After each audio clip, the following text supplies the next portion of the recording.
Eu quero aqui fazer um registro importante. Nós vamos ter na Itália, através do Instituto dos Advogados... Jamais eu iria impedir que você fizesse qualquer coisa. Mas a técnica impede. Tá. A televisão diz que eu preciso te gravar e ela não te alcança aí por causa da luminosidade. Então você eu tem subo. que falar aqui em cima. Então eu subo. Exatamente. Eu quero onde tem luz. Bom, daí ou não? Tá dando aí atrás ou não? Tá lá, ele já fez positivo. Manda bala. Eu quero fazer um registro aqui que o Instituto dos Advogados Previdenciários, presidido pelo professor André Luiz Marques, vai ter um congresso na Itália. É o 5º congresso internacional que nós realizamos. Vocês perceberão que eu vou trazer aqui alguns conceitos do direito do mundo velho, através do direito comparado.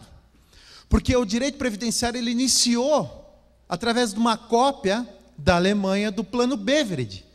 E nós temos que conhecer o direito comparado para que a gente possa aplicar também no direito previdenciário. Então, é o 5º congresso que a gente realiza fora do Brasil. Nós teremos um congresso na Itália, tem ali o stand do IAPE, é um congresso que vale a pena participar. A coordenação científica está no folder, tá? A coordenação científica está no folder, e vale a pena participar para conhecer um pouco do direito internacional, para que a gente possa aplicar também no direito previdenciário. Eu quero aqui também fazer uma referência, tá? A ação regressiva. O Hammer, Carrefour, foi penalizado em 8 milhões de reais através da ação regressiva. 8 milhões de reais. E por quê? Porque não estava preparado, documentalmente falando, preparado para provar que ele não agiu com culpa ou dolo no acidente. E será que as empresas estão preparadas? Me parece que não. Por quê? Porque a advocacia não está preparada para isso. O know-how que você tem, são poucos que tem no Brasil. Então, é um olhar que o Hammer chamou a atenção, e eu gostaria de parabenizar pela palestra por ter aberto nesse congresso uma visão de mercado para os advogados. Tá? Mas eu vim aqui para falar sobre novas teses do direito previdenciário. Né? Novas teses do direito previdenciário. E o doutor Pavan, que está aqui, que tem uma ferramenta no Facebook, como é o nome da... Supraprevidenciária, ele tem lá publicado algumas teses novas de benefício por incapacidade. Então, quem tem Facebook, entre lá no Supraprevidenciário, que ele tem lá, ele leva várias notícias, e eu vejo que ele tem buscado algo inovador do que tem sido julgado. Então, aqui, Pavan, parabéns pela iniciativa. Vale a pena conhecer essa ferramenta que está no Facebook. E a outra ferramenta é o Saber Direito Previdenciário, que também traz, Saber Direito Previdenciário, também traz novas teses, né, de julgados que vem ocorrendo. Pode passar o próximo aí.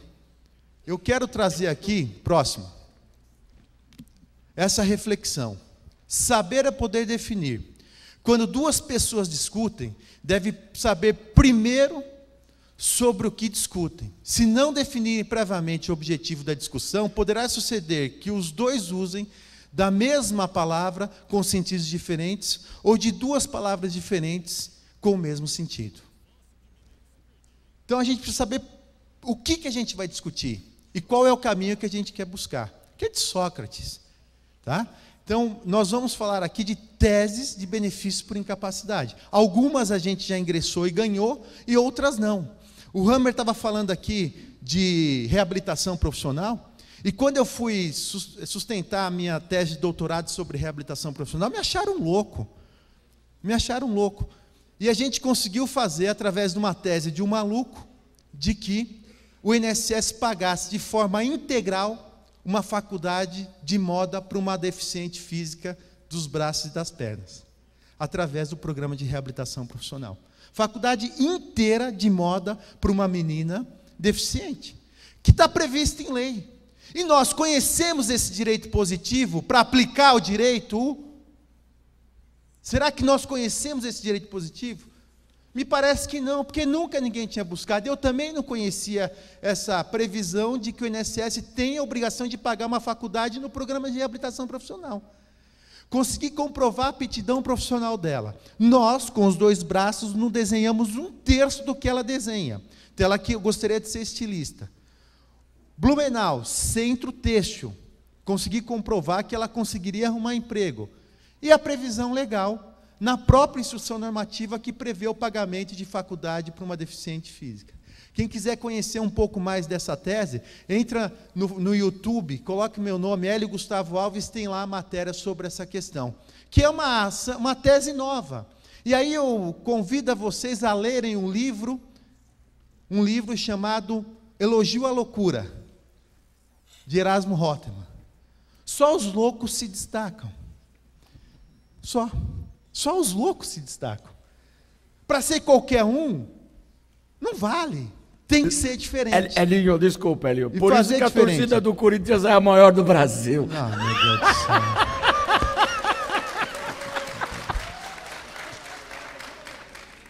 Eu digo louco, não insano. Insano não. Né? Eu sou São Paulino, não posso falar muito, viu, gente? Não posso falar muito de futebol. São Paulino, mas não sou Bambi, viu? Só para deixar claro, nada contra. Cada um dá o que é seu, tudo bem, vamos seguir. Próximo slide. Auxílio-doença, próximo. Conceito de auxílio-doença, gente. Cuidado, as nomenclaturas nos levam a erro. O nome auxílio-doença academicamente está incorreto. Não é a doença que protege. Olha a leitura do conceito. Auxílio-doença assegura risco ou acidente, logo fará jus ao benefício, segurado de ficar inapto ao trabalho ou suas atividades por mais de 15 dias. Está errado esse conceito. O auxílio-doença assegura incapacidade, não acidente ou doença. Eu posso estar doente, mas não estar incapacitado. Eu posso estar acidentado, mas não estar incapacitado. Portanto, eu não vou ter direito ao benefício auxílio-doença. A nomenclatura correta deveria ser auxílio incapacitante. Eu posso estar acidentado com o braço quebrado, mas não sair pedir de dar aula.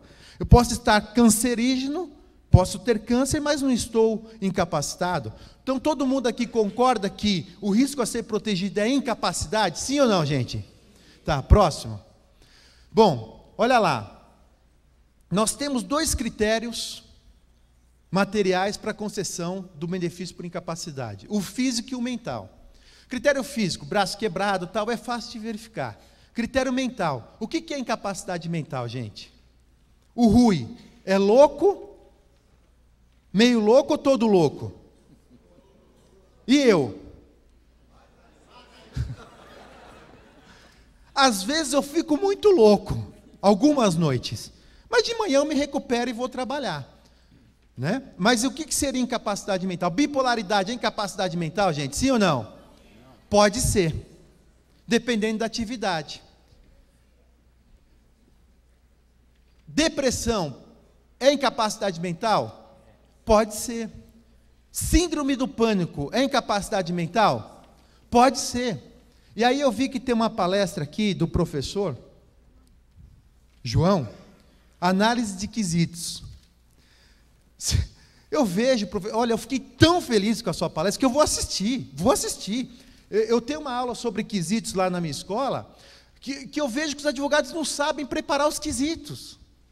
E aí o médico fica numa situação delicada, porque ele não conhece de direito como advogado. Só ele que é advogado. Eu não sei se é mais médico ou mais advogado, viu, professor? Eu não sei, mas é só ele que tem essa... Será que todo médico conhece de direito como ele? Não. Então, e os quesitos? Por exemplo, eu tive síndrome do pânico.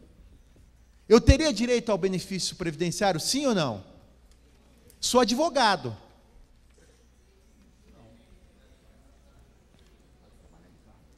Poderia trabalhar em casa, mas eu sou professor e tenho minha agenda todo final de semana até o final do ano marcada viajando pelo Brasil.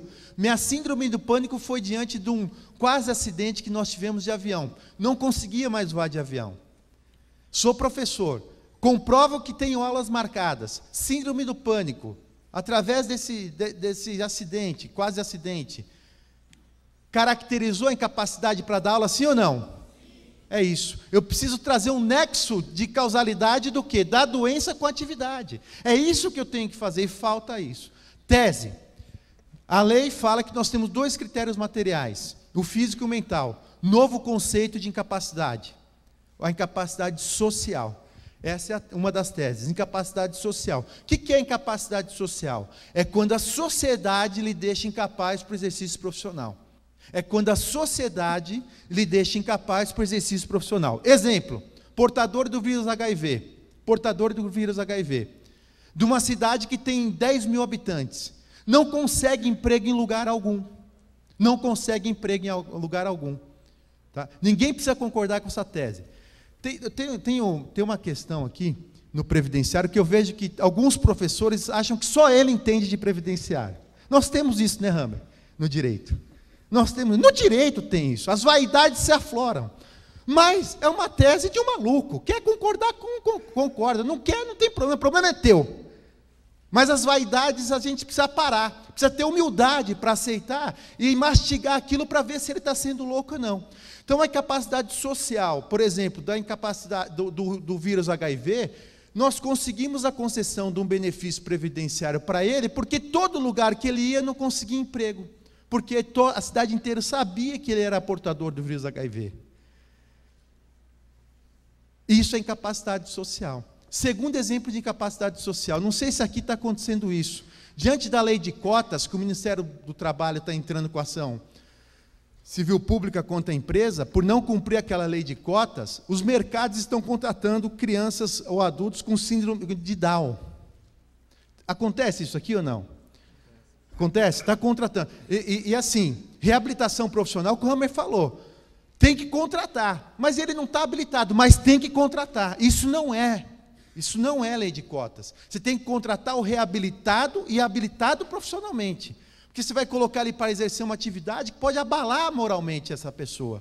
Ela não está habilitada para isso. Não, mas contrata, de qualquer jeito, e contrata a síndrome de Down. Blumenau, por exemplo, contratou toda criança de síndrome de Down que existia. E alguns foram demitidos. Ele teve contrato de trabalho, não teve, gente? Ele é incapacitado ou não para o trabalho? Não mais. Aí não consegue mais emprego porque não tem outra empresa que tem que cumprir a lei de cotas, que alcança o limite da lei de cotas, e não consegue mais emprego. Essa criança vai conseguir o LOA, sim ou não? Como é que fica essa criança? Jogada a Deus dará. Então a gente está conseguindo em Blumenau a concessão, através da incapacidade social, para essa criança, até que ela seja contratada para uma nova atividade. Então, o novo conceito que a gente traz é de incapacidade social. Podem buscar julgados, já tem artigos sobre isso, tá? Sobre a questão... Ex-detento. Será que seria uma incapacidade social? Se você conseguir comprovar que há um preconceito na contratação com esse ex-detento, pode ser considerado uma incapacidade social. Oi? Pode ser. Desde que você consiga comprovar. Como é seu nome? Cristiano, desde que você consiga comprovar. É questão de prova, tá? Essa menina que era deficiente física, o que eu fiz? Eu fiz a comprovação da aptidão profissional dela, que ela desenhava. Comprovei que o setor da região era têxtil, que ela conseguiria emprego fácil. E comprovei que ela procurou, na cidade de Indaial, todas as agências de emprego, e as amiguinhas dela, no dia, conseguiram emprego e ela não. E Santa Catarina, falta gente para trabalhar. Falta gente. E ela não consegue emprego. Consegui comprovar o quê? O preconceito com essa menina. E a ação de reabilitação profissional, ela serve para quê? Para retalhar essa deficiência que a sociedade coloca nela. E hoje, gente, para minha emoção, sabe onde essa menina está trabalhando? Como estilista? Na Dudalina. Cara, arrepia, cara, arrepia. Vocês conhecem a Dudalina, né? Oh, menina, quero te dar um beijo depois, viu? Apresentar minha noiva para ela não ficar com ciúme de você, viu? Na Dudalina. Então, quanto que o advogado ganhou com essa causa? Nenhum real. Por quê? É uma tese que eu lancei. Só que, olha só, Hammer, todas as empresas que estão tomando auto de infração pelo não cumprimento da reabilitação profissional estão procurando a gente. Ali que a gente ganha, né? E é mais gratificante no quê? Conseguir isso para a menina. Tudo bem a tese da incapacidade social, gente? Sim ou não? Outra tese, artigo 71, que o professor já deve ter falado isso na aula dele, da questão da doença pré-existente. O que é doença pré-existente, gente? O que é doença pré-existente? Eu posso entrar no sistema com doença pré-existente? Sim ou não? No sistema previdenciário? Quem acha que sim, levanta a mão. Quem acha que não, levanta a mão. E quem não levanta a mão? Não está achando nada. Não está achando nada.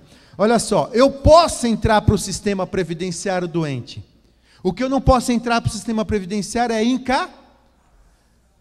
esse divisor de águas eu tenho que comprovar.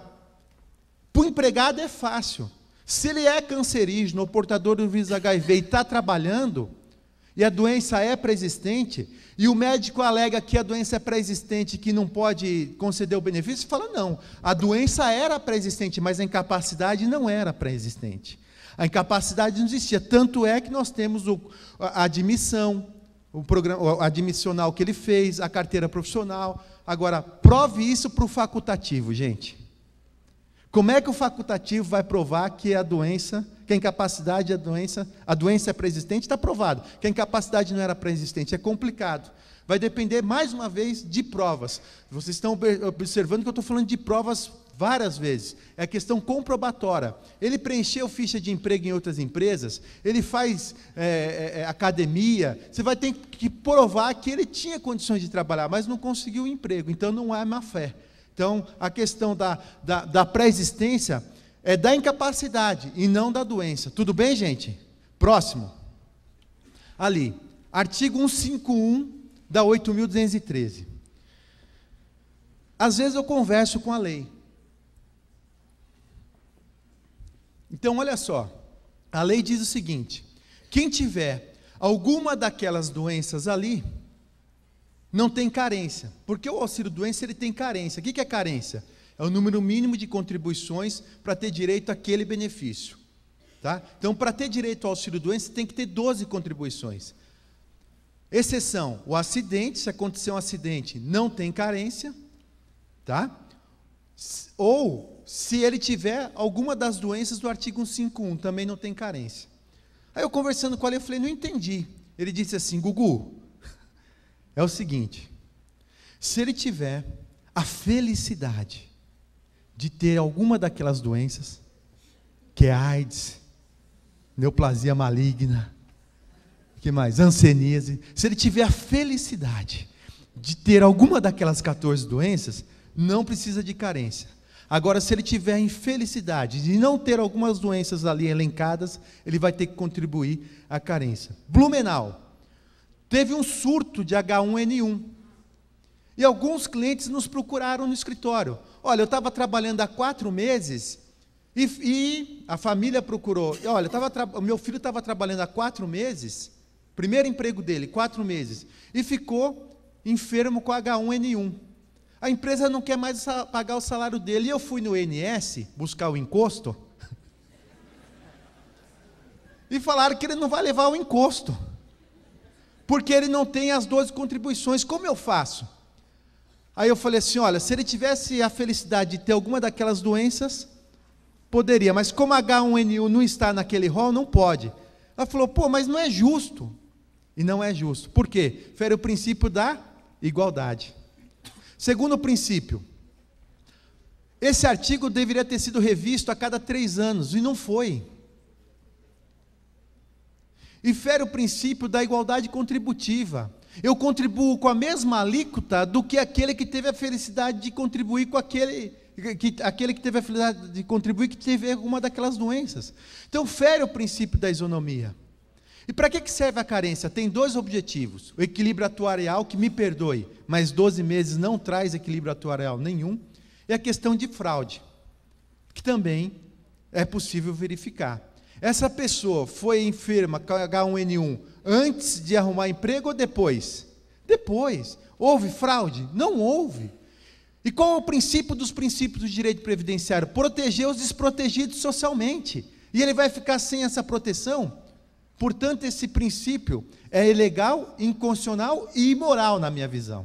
Vai sair um livro meu agora, que eu vou publicar, sobre benefício por incapacidade. E vocês poderão pegar essa tese melhor. Mas ficou claro, gente? Pode ser? Vamos para frente que o tempo é curto. Bom, como é que é restabelecido hoje o benefício previdenciário? Através de uma perícia médica. Próximo. Mas e a perícia médica? Será que ela está sendo bem feita? E quando a perícia médica é bem feita? E quando é mal feita? Tá?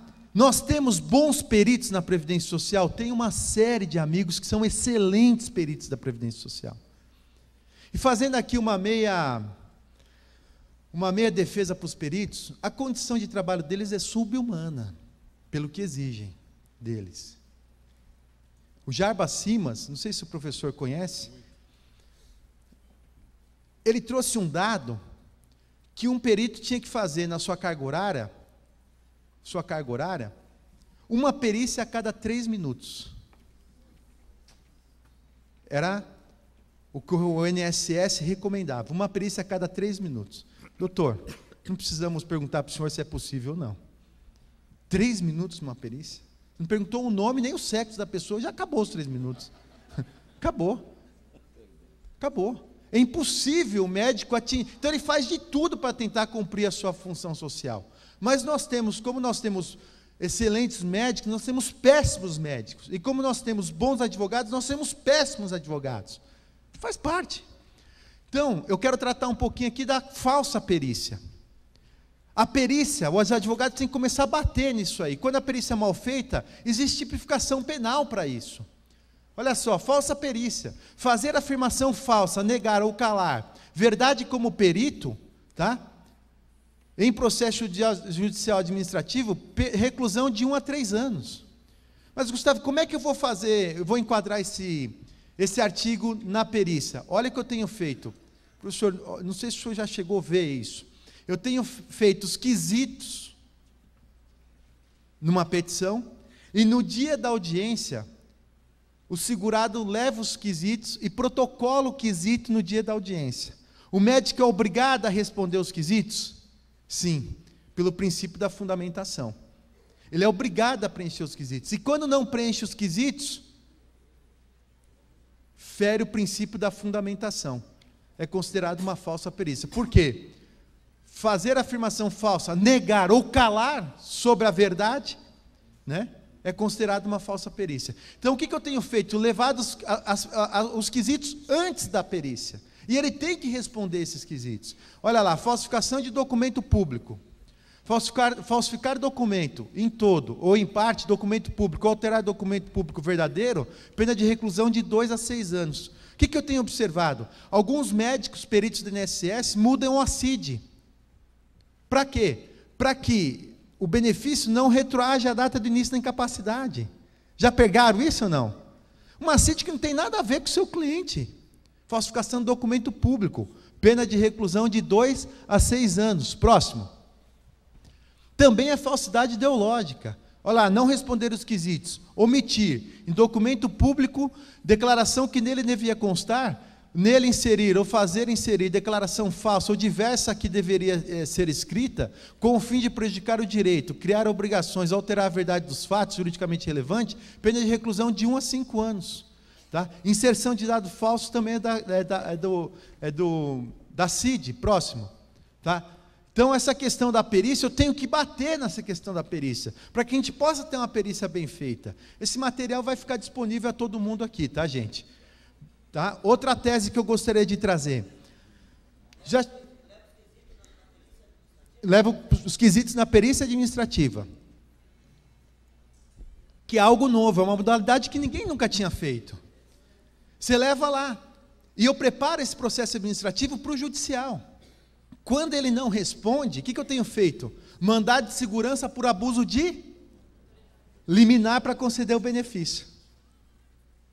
Tá? Liminar, porque o processo administrativo, ele permite essa facilidade.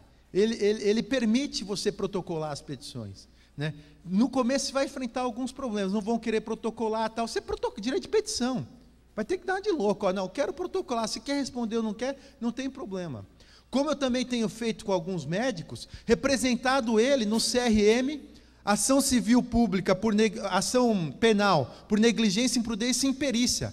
Perícia do INSS é um ato médico, sim ou não, gente? Ele pode responder processo por negligência, imprudência e imperícia? Claro que pode. Outra coisa que eu tenho feito, antecipado a prova, eu imprimo o CIMA, sabe o que é o CIMA, gente? SIMA, solicitação de informação ao médico assistente, que o médico deveria do INSS, quando tem dúvidas e não conhece muito daquela doença, ele imprime um CIMA e pede para o segurado levar ao seu médico particular, para preencher essa solicitação de informação, de informações da doença, para que ele possa dar a perícia. Eu fiz esse levantamento no site da Previdência Social. Sabe quantos CIMAs, sim, depois sabe quantos CIMAs o INSS emitiu no ano passado? No Brasil inteiro? 200 e poucos CIMAs. Ele não pede informação. Ele não pede. É um absurdo. É um absurdo isso aí. Então, o que eu tenho feito? Eu imprimo o CIMA, peço para o segurado levar para o médico dele, preencho o CIMA e entrego como antecipatória de prova. Pronto, aquele CIMA é assinado por um médico. E que tem que ter o devido valor. Tem que ter o devido valor. Tá? Então, assim, se a perícia foi mal feita, eu vejo que ele não teve habilidade para aquilo, tem que responder sim por negligência, imprudência e imperícia. Mesmo porque o Hammer levantou um ponto muito importante que eu vejo na reabilitação profissional. Alguns segurados estão tendo alta, sem estar devidamente curado, voltando para o mercado de trabalho, e a doença progredindo. E nós tivemos um caso de óbito na cidade de Presidente Getúlio, caso de óbito. O cara com epilepsia, e eu não sabia que epilepsia dava a qualquer momento, eu não sabia, eu pensei que era uma doença que vinha de infância. Qualquer um pode ter epilepsia a qualquer momento. O cara tem epilepsia de frente para um forno, uma caldeira. E o médico do INSS mandou ele voltar para o trabalho. Voltou para o trabalho. Epilepsia caiu dentro de onde? Do forno. Do forno. Então nós temos que ter responsabilidade, porque nós cuidamos de vida, e não dá para ser tratado vida de qualquer jeito, e tem que ser penalizada essa pessoa, tem que ser penalizado, como advogado também no mau exercício da profissão, tá? Seguindo, depois o doutor quer só vou terminar, não, fica à vontade, deu? Só uma colocação, reforçando e corroborando com aquilo que você está falando em relação à perícia ser ato médico. Todo mundo está ouvindo pela mídia a história da lei do ato médico, houve vetos e tal. A parte de perícia não existe um veto, ela foi aprovada da forma em que se encontrava, ou seja, definitivamente, porque ela vai ter que ser com veto, sem veto, com discussão de veto, mudando algumas coisas, mas essa parte que não foi vetada, ela vai ser promulgada sim. Ou seja, hoje, embora não promulgada, a gente pode afirmar textualmente que perícia é ato exclusivo de médico. Pronto. Eu quero te fazer um convite aqui em público, nós estamos lançando lá, estou coordenando um livro sobre perícias previdenciárias, gostaria de convidar para o senhor escrever um capítulo. Tá? Outra tese, já apareceu no escritório de vocês um segurado falando assim, doutor, eu estou há 2 anos no INSS, com encosto, é assim que é o termo, que é o auxílio doença, não é, gente? Estou no auxílio doença há 2 anos, eu quero a minha aposentadoria por invalidez, porque meu vizinho conseguiu. Já aconteceu isso, gente? De onde vem esses 2 anos, gente? Silêncio.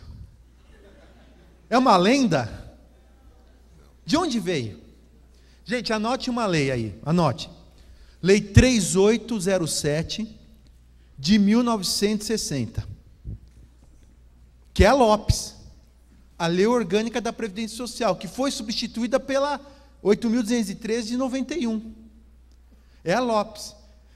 Por exemplo, quando eu fui pedir a Bruna em namoro, que é a minha noiva, que está aqui, eu comecei a namorar a Bruna. Primeiro eu estava passando de Camaro amarelo, e eu chamei a atenção dela com o meu Camaro amarelo. Brincadeira, é só um exemplo. E aí comecei a namorar a Bruna, e me interessei, falei, vou casar com essa menina. Mas eu puxei tudo dela, ficha criminal, civil, Fui ver quem que era, tal. Por quê? Quero conhecer a história da mulher que eu vou casar. Não é assim, gente? Você fez isso, Pavan? Claro, pois é. Né? Ela não está sabendo, mas fez. Né? Tem que ter feito. Não vou perguntar se alguém aqui já foi corno. Foi porque não fez a pesquisa. É isso. Tem que ser feita a pesquisa. É a ficha de anamnese. É história, é a ficha de anamnese. E eu fui buscar e vi que era uma boa moça, né? Vou casar com ela. No direito, o que eu vejo, gente? Falta academicismo. Só estou preocupado qual o tipo de revisão. Me dá um modelo de peça, que revisão que cabe, me dá isso, me dá aquilo. Para com isso. Se aprofunde no tema. Modelo de petição tem um monte, Pavan posta lá um monte de modelo de petição, tem lá, não precisa fazer curso para isso. Estude, vai a profundo. Você tem que ler a Lei 3807 de 1960. E os 2 anos veio da Lei 3807 de 1960, que são os princípios previdenciários da época. Passo o artigo.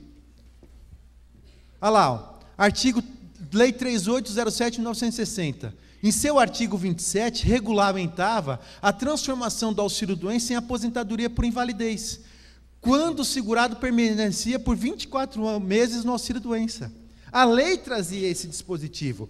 Quando você ficava 24 meses no auxílio-doença, automaticamente virava aposentadoria por invalidez. O decreto 66 de 1960 reduziu esse prazo de 24 meses para 12 meses. Hoje, quem ficava 12 meses no auxílio-doença passava automaticamente a aposentadoria por invalidez. Em 73 foi revogado esse artigo. Portanto, professor, existia um critério temporal de quando a incapacidade deixa de ser permanente para ser deixa de ser temporária para ser permanente. Tinha um critério temporal. E hoje tem critério temporal, gente? O critério era objetivo, hoje o critério é subjetivo. Portanto, está na mão de quem para identificar se a incapacidade dele deixa de ser permanente de ser temporária para ser permanente? Do médico. E nós temos hoje segurados que estão 8, 9 anos no auxílio-doença? Sim ou não? E 8 anos no auxílio-doença, a incapacidade é temporária ou permanente? Pelo amor de Deus! E recebe alta. Qual é a tese? Qual é a tese? Como é seu nome? Sérgio, olha só qual é a tese. Princípios, contra princípios no argumento, tá, gente? Princípios. Excelência. De forma equivocada, foi retalhado do sistema previdenciário o artigo 27, que era o critério temporal em que regulamentava quando a incapacidade deixa de ser temporária para ser permanente. Diante desse equívoco, excelência, nós não temos mais critério objetivo, fica subjetivo, trazendo a injustiça social, que fere o artigo 93 da Constituição Federal. Para que possa ser preenchida essa lacuna, excelência, requer que use através do princípio da razoabilidade, o artigo 27, diante dos princípios previdenciários originários do legislador da época. É razoável, excelência, que a gente tenha um critério para deixar que a incapacidade seja temporária para ser permanente. E para que use como analogia, para trazer esse critério, utilize um dispositivo que pese estar revogado, é um princípio previdenciário. Tanto que, cadê o André? Tanto que, presidente sumiu, tanto que na Europa inteira, eu estou dizendo que a Europa inteira, que é o mundo velho, tem o quê? Tem lá o critério temporal. A Europa inteira, Portugal, 3 anos, França, 2 anos, Alemanha, 1 ano. Tem que existir esse critério temporal. Só no Brasil que existia foi revogado.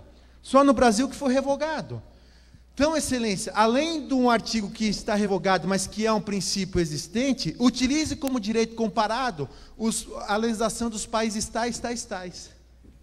Valeu, gente? É uma tese que você pode sustentar e tem dado certo. Então, eu gostaria que vocês pensassem mais nas teses, tá, gente? Seguindo. Quantos minutos eu tenho, Rui? Todos? Não. Não, todos não. Quanto eu tenho? Você começou a falar, 10h50, são 10h31. Tenho 20 minutos? Você tem 20 minutos. 20 minutos, tá bom, gente? Porque eu não quero atrapalhar a palestra não quero comer o tempo do professor. Eu tenho que ficar preocupado. Eu saí, ele estava de paletó, eu volto, ele está sem paletó.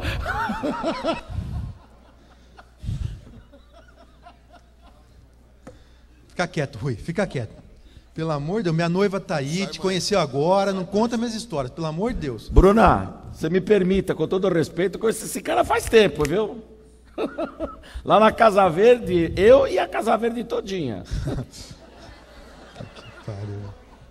Ainda bem que ele falou Casa Verde, né? Casa Vermelha, porque senão acabava o noivado agora aqui. Né? Bom, passado algumas teses que a gente falou de auxílio-doença, agora vamos falar de aposentadoria por invalidez. Gente, qual é o termo, qual é o conceito do termo aposentadoria? O que é aposentadoria? Ir aos aposentos. Aposentadoria é irrenunciável? Sim ou não? Aposentadoria é permanente? Será que o termo aposentadoria está correto, se ela pode ser retirada a qualquer momento? Revista a cada 2 anos? Poderia ser ali um auxílio incapacitante permanente, não uma aposentadoria, porque ele crê que nunca mais vai perder essa aposentadoria. Então vamos seguindo. O conceito que eu uso, Hammer, de aposentadoria por invalidez é esse aí, que é o mais completo, que é uma doutrina clássica do direito previdenciário, que é do Moza Vitor Russomano. Olha como é lindo, quando conhece princípios, ele criar um conceito. Olha só, é o benefício decorrente da incapacidade do segurado para o trabalho, sem perspectiva de reabilitação para exercício profissional capaz de lhe assegurar a subsistência. Olha só, ele não fala de incapacidade permanente, ele fala... Não toca nesse ponto, mas olha o que ele diz. É o benefício decorrente da incapacidade do segurado para o trabalho sem perspectiva de reabilitação profissional. Porque se não há perspectiva de reabilitação, é porque ele não pode mais voltar ao mercado de trabalho. Então, qual é o elo que eu tenho feito entre auxílio-doença e aposentadoria por invalidez? Tem que ter uma ponte. Tem que ter a ponte. Qual é essa ponte que eu faço? Um instituto que sempre foi esquecido. A ponte vai chamar reabilitação e habilitação profissional. Excelência, requer o auxílio-doença por estar incapacitado, tal. Excelência, requer ainda a concessão da habilitação e reabilitação profissional. O INSS, não comprovando o programa de reabilitação e habilitação profissional, requer que conceda a aposentadoria por invalidez. Por quê? Porque ele nunca vai ser reabilitado. E por que isso, excelência? Porque ele não pode ter um prejuízo de 9% durante 8, 9 anos. Não, isso é tese, na esfera judicial. Administrativamente não dá para ter essa discussão, por quê? Não é nem por falta de conhecimento do servidor, é porque ele tem que aplicar a IN.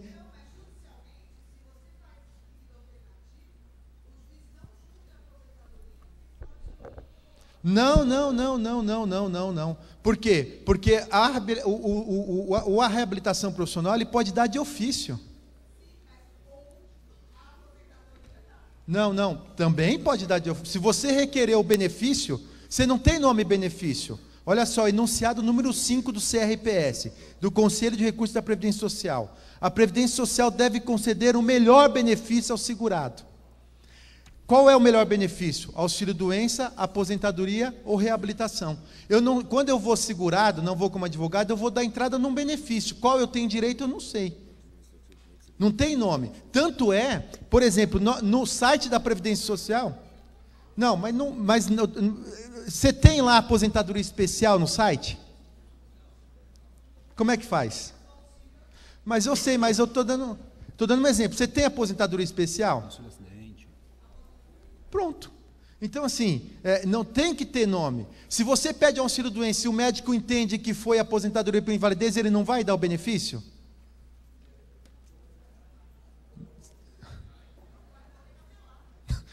Se ele entende que cabe a aposentadoria por invalidez, vamos fazer o seguinte, eu peço a aposentadoria por invalidez. Se ele entende que não é aposentadoria por invalidez, ele pode dar um auxílio-doença, sim ou não?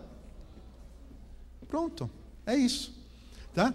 Então, assim, a habilitação ele tem que dar de ofício. Agora, se a doutora quiser pedir, ela pode protocolar um pedido de reabilitação administrativamente? Pode. Posso pedir a reabilitação. Não deu? Excelência, comprovou que não foi dada habilitação e reabilitação profissional, portanto, aposentadoria por invalidez. É uma tese, é um jogo. Estou fazendo uma construção jurídica, tá, gente? Estou fazendo uma construção jurídica. Próximo. Só um particular aqui.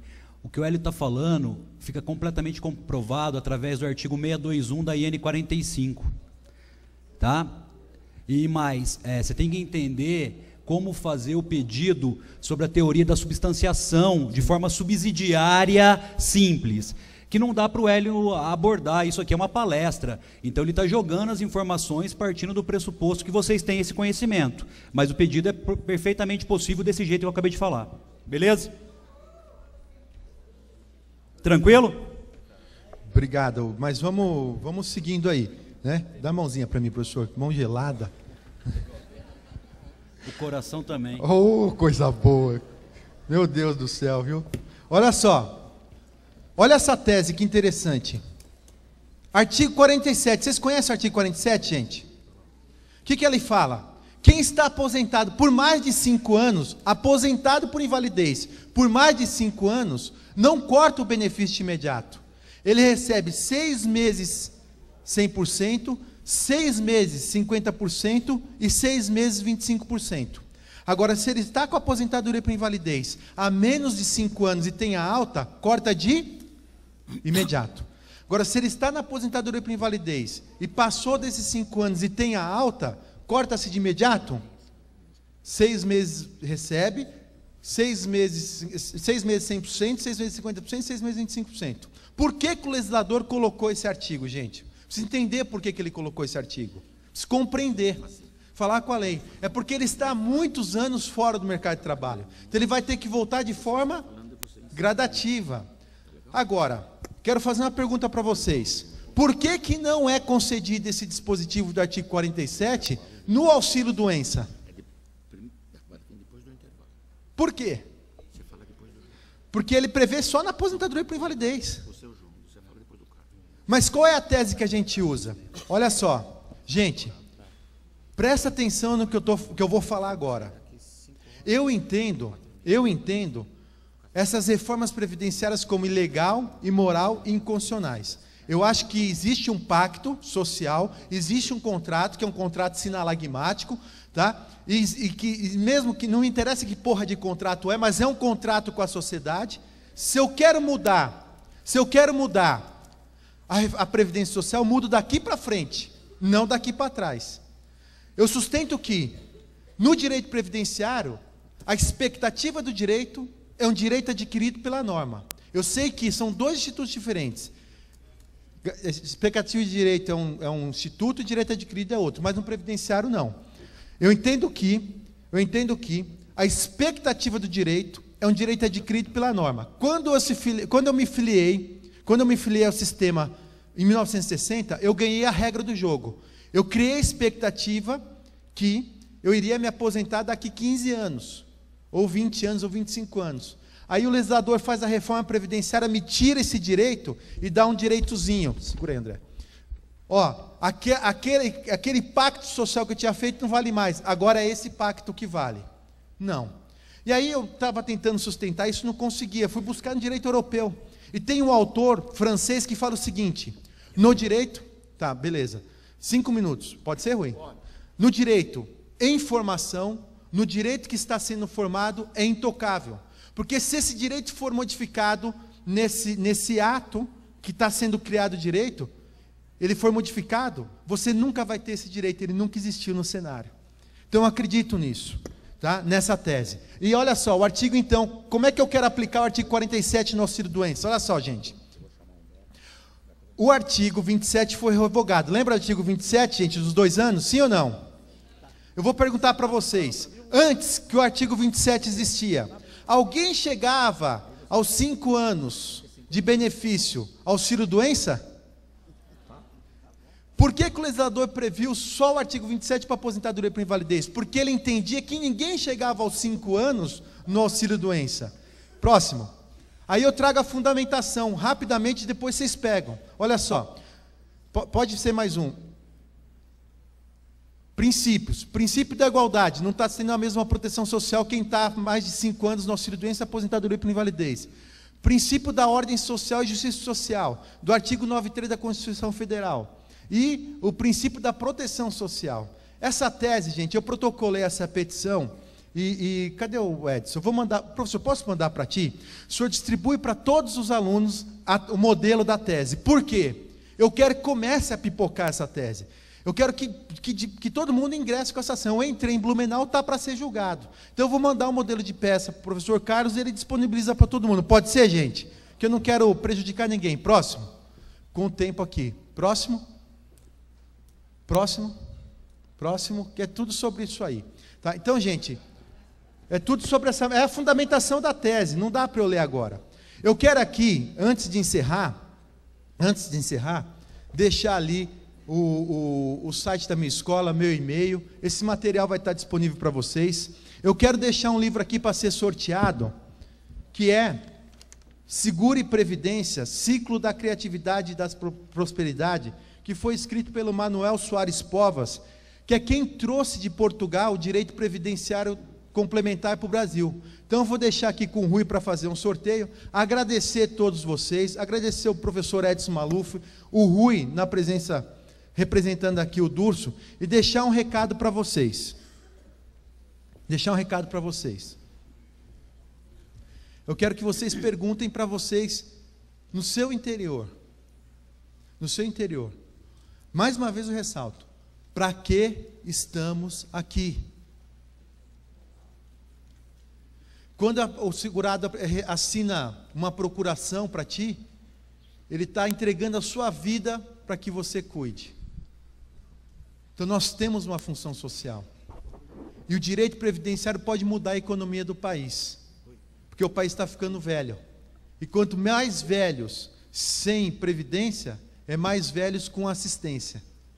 E assistência não tem arrecadação, que vai trazer um prejuízo para o país. Tem que acabar com essas bolsas e vir em previdência. Quero mais uma vez agradecer a vocês por estar aqui e deixar à disposição, para quem quiser me visitar em Blumenau, lá na minha escola, estou à disposição, que a cerveja é por conta da Bruna. Obrigado, gente. Valeu.